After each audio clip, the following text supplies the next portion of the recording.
नमस्कार दोस्तों, मैं भगवत गीता का चैप्टर 5 कर्म संन्यास योग स्टार्ट करने जा रहा हूं, जिसमें 1 से 10 तक के श्लोकों को एक्सप्लेन किया जाएगा। तो चलिए स्टार्ट करते हैं।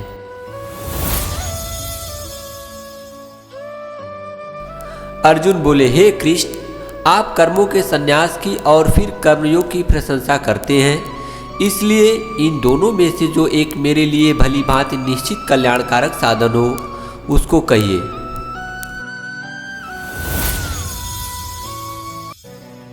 श्री भगवान बोले, कर्म संन्यास और कर्म योग ये दोनों ही परम कल्याण करने वाले हैं, परंतु उन दोनों में भी कर्म संन्यास से कर्म योग साधन में सुगम होने से श्रेष्ठ है।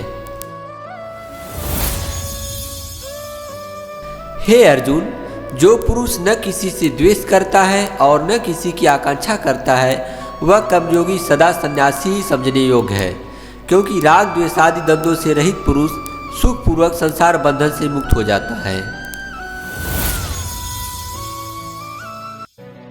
उपर्युक्त संन्यास और कर्म योग को मूर्ख लोग पृथक पृथक फल देने वाले कहते हैं, न कि पंडित जन, क्योंकि दोनों में से एक में भी सम्यक प्रकार से स्थित पुरुष दोनों के फल रूप परमात्मा को प्राप्त होता है।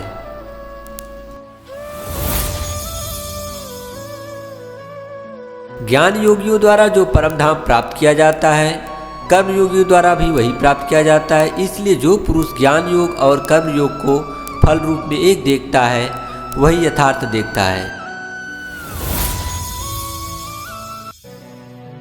परंतु हे अर्जुन, कर्म योग के बिना संन्यास अर्थात मन, इंद्रिय और शरीर द्वारा होने वाले संपूर्ण कर्मों में कर्तापन त्याग प्राप्त होना कठिन है, और भगवत स्वरूप को मनन करने वाला कर्मयोगी पर ब्रह्म परमात्मा को शीघ्र ही प्राप्त हो जाता है। जिसका मन अपने वश में है, जो जितेंद्रिय एवं विशुद्ध अंतःकरण वाला है और संपूर्ण प्राणियों का आत्मरूप परमात्मा ही जिसका आत्मा है, ऐसा कर्मयोगी कर्म करता हुआ भी लिप्त नहीं होता।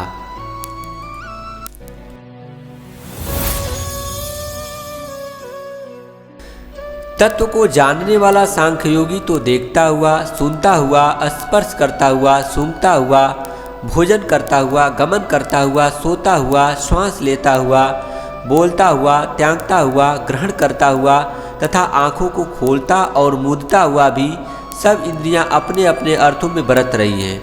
इस प्रकार समझकर निसंदेह ऐसा माने कि मैं कुछ भी नहीं करता हूँ।